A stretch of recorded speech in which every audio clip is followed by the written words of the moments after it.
Milaka ikasle zuen etxetan, isolatuta zaudete,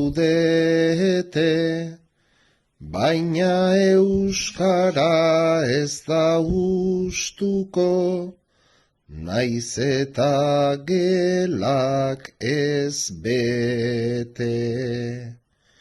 Zenbat alegin, zenbat denbora, zenbat amets, zenbat neke, zenbat baneki, zenbat bagina, zenbat alda baliteke.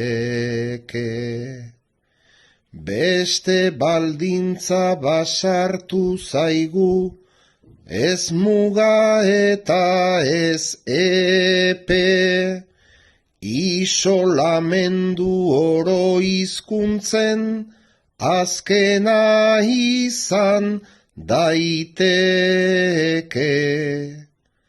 Baina ikasleak zuek bai zuek, nola utzi esateke,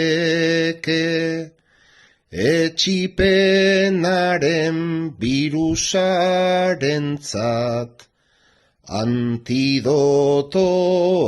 zarete.